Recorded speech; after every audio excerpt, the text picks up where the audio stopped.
अस्सलाम वालेकुम everyone and welcome back to my channel. उम्मीद करती हूँ कि आप सब बहुत अच्छे होंगे और अल्हम्दुलिल्लाह मैं भी बहुत अच्छी हूँ। सो जनाब, आज की वीडियो में हम डिस्कस करने वाले हैं वो तमाम पॉसिबल क्वेश्चंस जो इमिग्रेशन ऑफिसर एक स्पाउस वीज़ा होल्डर से पूछता है। Spouse can be anyone, a wife और अ हस्बैंड। और यहाँ पे मैं आपको ये भी क्लियरली बता देती हूँ कि spouse visa is not a dependent visa. Dependent visa is totally separate category, spouse visa is totally separate category और इन दोनों की रिक्वायरमेंट्स भी बिल्कुल अलग अलग होती हैं। इस वीडियो में मैं डिपेंडेंट्स को नहीं कवर करी, डिपेंडेंट्स को अगली जो वीडियो आने वाली इस वीडियो के बाद उसमें मैं कवर करूँगी। उसके अंदर मैं बताऊँगी स्टूडेंट से जो क्वेश्चन पूछे जाते हैं और उनके डिपेंडेंट से। पर आगे बढ़ने से पहले मेरी आपसे रिक्वेस्ट है कि आज की वीडियो को लाइक, शेयर एंड कमेंट ज़रूर कीजिएगा। अगर आपको अच्छी लगे तो आपने अपना फीडबैक ज़रूर देना है और अगर आपकी कोई सजेशन है या कोई रिकमेंडेशन है तो भी आपने मुझे कमेंट सेक्शन में ज़रूर बताना है। सो जनाब, हम बात करते हैं अपने टॉपिक पर डायरेक्टली कि स्पाउस वीज़े के ऊपर अगर आप आ रहे हैं तो आपसे क्या पॉसिबल क्वेश्चन पूछे जा सकते हैं। पहले मैं आपको एक बात बता दूं, अगर स्पाउस वीज़े के ऊपर आप आ रहे हैं तो इमिग्रेशन काउंटर पे जो इमिग्रेशन ऑफिसर आपसे सवाल करता है उसमें 3 सेक्शन होते हैं बेसिकली। पहले सेक्शन में वो आपसे आपके बारे में पूछता है, दूसरे सेक्शन में पूछता है आपके हस्बैंड के बारे में और तीसरे सेक्शन में वो आपके रिलेशनशिप के बारे में पूछता है जो आपका और आपके हस्बैंड के दरमियान है।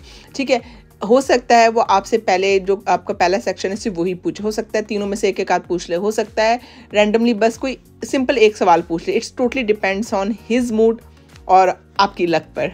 And to be honest, immigration officer जितने भी आपसे सवाल पूछता है ना, वो तमाम वो सवाल होते हैं जो आपसे या आपके हस्बैंड या आपके रिलेशन से रिलेटेड होते हैं। वो कोई आउट ऑफ द बॉक्स बात नहीं पूछता आपसे।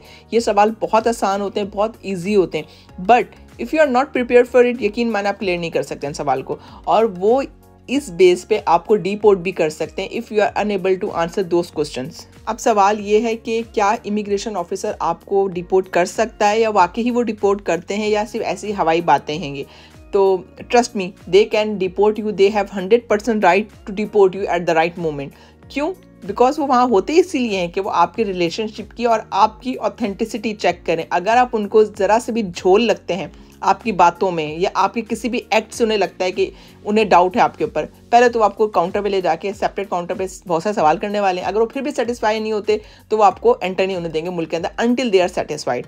लेकिन यहाँ पे आपको परेशान होने की जरूरत नहीं है क्योंकि अगर आप 100% जेन्युइन रिलेशनशिप में है तो ये आपको कुछ नहीं कहने वाले। उनका काम है आपकी दी हुई इन्फॉर्मेशन को वैलिडेट करना, चेक करना, आपकी ऑथेंटिसिटी चेक करना। ये उनकी job actually, this is a part of their job. So वो आपको स्पेशली टारगेट नहीं करते, सबसे वो ऐसे ही सवाल करते हैं। इवन जब मैं आई थी पाकिस्तान से स्पाउस वीज़े पे तो मुझसे भी ऐसे ही सवाल किए थे। मैं आपसे अपना भी एक्सपीरियंस शेयर करूँगी यहाँ पर। अच्छा जी, बात करते हैं उन तमाम सवालात की जो पॉसिबली आपसे पूछे जा सकते हैं। अच्छा, उससे भी पहले मैं आपको एक बात बताती हूँ। अगर आप एयरपोर्ट से लैंड कर रहे हैं और आप क्यू लगाने जा रहे हैं तो क्यू में 2 तरह की क्यू लगी होती है। एक में वो क्यू होती है जो British passport holder plus EU passport holders की होती है और एक वो क्यू होती है जो नॉन इमिग्रेंट्स की होती है। आपने नॉन इमिग्रेंट्स की क्यू में लगना है। दूसरी इंपॉर्टेंट बात कि इमिग्रेशन की लाइन बहुत ज़्यादा लंबी होती है। एट अ टाइम 150-200 लोग भी लगे होते हैं, उससे ज़्यादा भी लोग लगे होते हैं। डिपेंड्स कि आपकी फ़्लाइट में कितने पैसेंजर्स थे। अगर आप चाहते हैं कि आपका नंबर जल्दी है तो जैसे आपका जहाज़ लैंड करता है आपने उसके बाद तेज़ चलना है ताकि आप ज़रा जल्दी लग जाएँ क्योंकि अंदर आपका नंबर जल्दी आ जाए। अच्छा जी, जब आप इमिग्रेशन काउंटर पे जाएंगे तो सबसे पहले ऑफिसर आपसे आपका पासपोर्ट मांगेगा। जब आपसे पासपोर्ट मांगेगा, पासपोर्ट की डिटेल्स वो चेक करेगा अपने सिस्टम से। मीनवाइल वो आपसे सवाल भी स्टार्ट कर देगा पूछना। आपने ये करना है कि आपने बिल्कुल घबराना नहीं है, आपने कॉन्फिडेंट रहना है, आपने स्माइल चेहरे पर रखनी। जितना आप कॉन्फिडेंट होकर आंसर करेंगे आपका सवालों का ड्यूरेशन उतना शॉर्ट होगा। अच्छा जनाब, सबसे पहले वो आपसे आपका नाम पूछेगा। जो आपका नाम आपके पासपोर्ट में मेंशन है आपने वही फुल नेम बताना है। उसके बाद वो आपसे आपकी most probably date of birth पूछने वाला है। उसके बाद जो नेक्स्ट क्वेश्चन आपसे पूछा जाएगा वो पूछा जाएगा where are you coming from today. आप कहाँ से आ रहे हैं। आपने अपना ट्रांजिट नहीं बताना, सिटी या कंट्री, आपने बताना है जहाँ से आपने ट्रैवल स्टार्ट किया, लाइक कराची पाकिस्तान। उसके बाद उसने आपसे पूछना है why are you here in UK today, या फिर वही आपसे बोल सकता है what's the purpose of your UK visit. आपने सिंपली ये कहना है I am here to join my husband, क्योंकि आप अपने स्पाउस वीज़े पे आए तो अपने हस्बैंड को ज्वाइन करने आए। उसका सिंपली आपने बस 1 लाइन आंसर देना है। आपने सिंपल शॉर्ट आंसर देना है, प्रिसाइज आंसर देना है। जितना आपसे सवाल किया है उतना ही आपने जवाब देना है। नेक्स्ट क्वेश्चन में आपसे ये भी पूछ सकते हैं where are you going to stay in UK। ये सवाल मुझसे भी पूछा गया था, तो आपने फुल एड्रेस याद रखना है। जिस एड्रेस पे आप जा रहे हैं उस घर का पूरा पता अलॉन्ग विद पोस्ट कोड।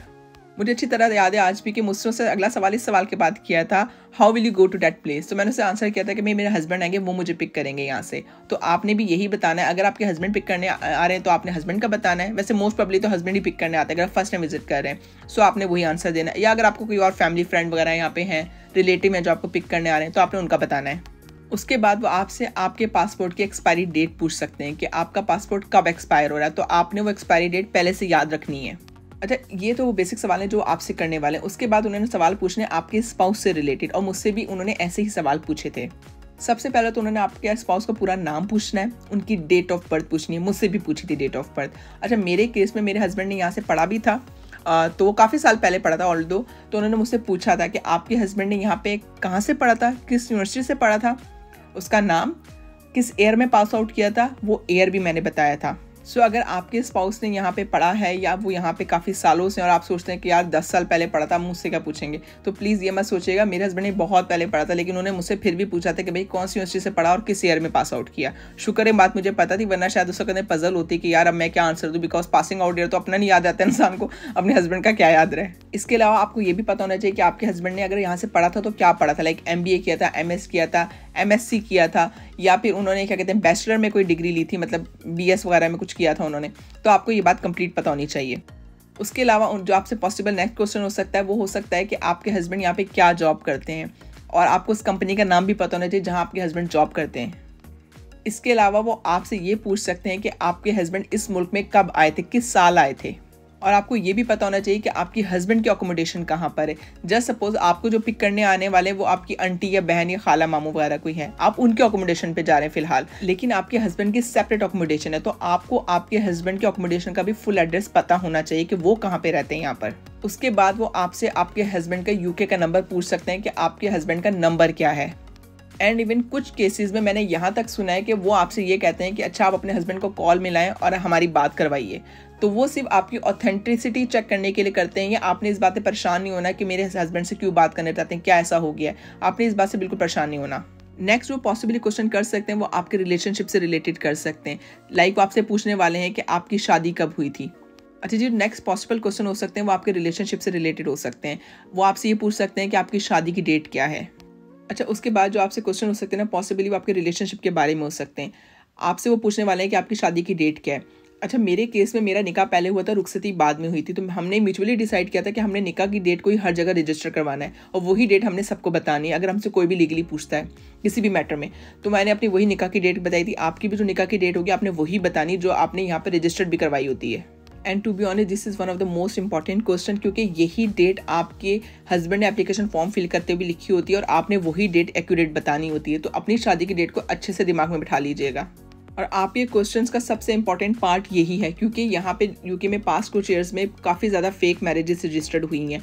होता ये है कि लोग अब्रॉड से लड़कियाँ लड़के ले आते हैं, यहाँ पे वो लाके उन्हें छोड़ देते हैं और वो कॉन्ट्रैक्ट मैरिज करते हैं, पैसे लेके मैरिज करते हैं। जस्ट सपोज कोई ब्रिटिश नेशनल लड़की है, लड़का है, वो अब्रॉड जाता है, 10-12 हज़ार पाउंड लेता है, अगले बंदे को यहाँ लेके आते हैं, यहाँ लाने के बाद वो छोड़ देता है। तो वो आपकी ऑथेंटिसिटी चेक करने के लिए जितने भी सारे क्वेश्चन इंपॉर्टेंट है ना आपके रिलेशनशिप से रिलेटेड, वो आपसे पूछने वाले हैं और आपको पता भी होना चाहिए सबके बारे में। सो नेक्स्ट क्वेश्चन जो आपसे पॉसिबली हो सकता है वो आपसे पूछ सकते हैं कि आप अपने हस्बैंड से कब और कहाँ मिले थे। अगर आपकी लव मैरिज और आप एक दूसरे को सालों से जानते हैं तो वो भी आप बता दें। अगर आप अरेंज मैरिज में हैं और आपकी पेरेंट्स के थ्रू मुलाकात हुई थी अपने, तो वो भी आप बता सकते हैं।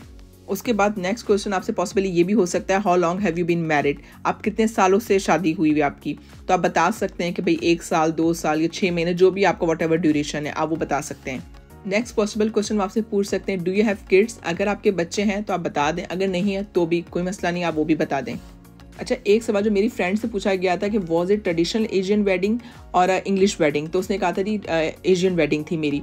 तो उसने नेक्स्ट क्वेश्चन पूछा तो वो else was during your wedding, तो उसने कहा जी फ्रेंड्स एंड फैमिली मेम्बर। तो उसके रिस्पॉन्स ने फिर उससे कहा कि अच्छा आप मुझे कोई पिक्चर दिखा सकते हैं अगर आपके पास आपकी वेडिंग की मोबाइल में पिक्चर है। सो मेरी फ्रेंड ने फिर उसे मोबाइल के थ्रू ना अपनी वेडिंग की पिक्चर्स दिखाई, जिसमें फैमिली फ्रेंड्स भी साथ थे, उसके कुछ सोलो पिक्चर्स भी थी हस्बैंड वाइफ की।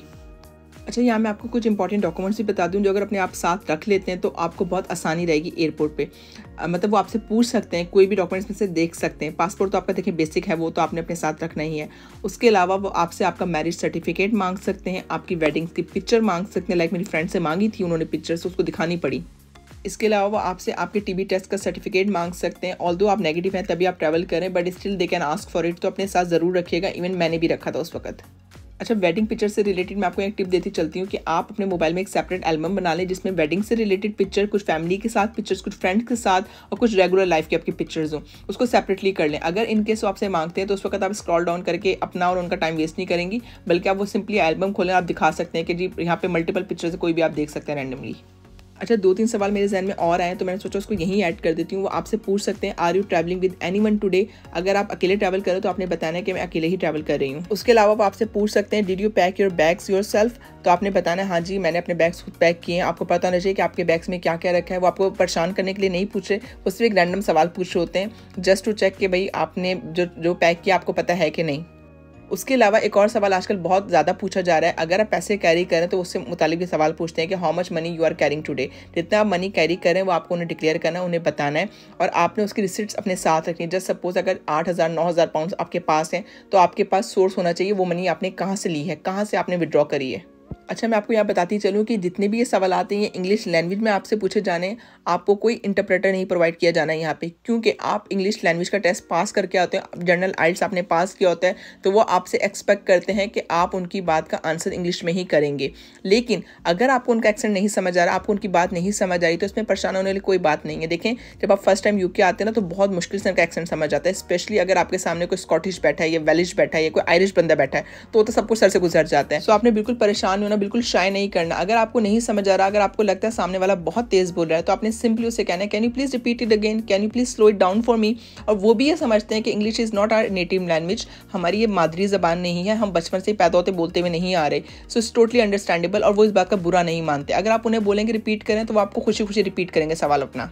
और अगेन मैं इस बात पे बहुत जोर दूंगी कि please be confident, be yourself. अगर कोई बात नहीं समझ आती पूछिए उनसे, लेकिन आंसर ज़रूर करें। अगर आप उनको आंसर कॉन्फिडेंटली नहीं करते तो आप उन्हें डाउट में डाल देते हैं। बेशक आप कितने ही सही क्यों ना हो, लेकिन इंसान जब घबराता है ना तो अगले को होता है शायद ये मतलब कुछ छुपाने की कोशिश कर रहा है हमसे। तो अगर कोई बात नहीं समझ आती पूछिए उनसे, लेकिन आंसर ज़रूर करें। और अपने हस्बैंड से रिलेटेड आपको तमाम बातें पता होना चाहिए, उनकी एज, उनकी डेट ऑफ बर्थ, उनका ऑक्यूपेशन, उनकी अकोमोडेशन, उनकी पास जॉब, उनकी डेजिग्नेशन, इवन उनकी सैलरी तक आपको पता होना चाहिए, because they can ask you anything. क्योंकि खुदा न खास्ता अगर आपने एक गलत जवाब दिया ना तो उसने एक गलत जवाब के पीछे 3 सवाल आपसे और पूछने हैं, क्योंकि उसका काम है कि वो आपकी ऑथेंटिसिटी चेक करे, वैलिडेट करे कि आप वही जेन्युइन पर्सन है जिसके लिए एप्लीकेशन फॉर्म फिल किया गया था या नहीं। बाकी ज़रूरी नहीं है कि वो तमाम ये सवाल आपसे पूछने वाले हैं। हो सकता है आपसे 6 पूछें, हो सकता है 4 पूछें, हो सकता है एक सवाल पूछ के आपको छोड़ दें, लेकिन आपको इन तमाम सवालात के जवाब आने चाहिए। इसी नोट पे आज का ब्लॉग एंड करते हैं। इंशाल्लाह नेक्स्ट ब्लॉग में आपसे फिर मुलाकात होगी। तब तक अपना बहुत ख्याल रखिएगा, मुझे दुआ में याद रखिएगा। अगर आपको आज का ब्लॉग अच्छा लगा तो आपने लाइक, शेयर एंड कमेंट ज़रूर करना है और सब्सक्राइब भी ज़रूर करना है मेरा channel. Until next blog, take care, bye bye, अल्लाह हाफिज़।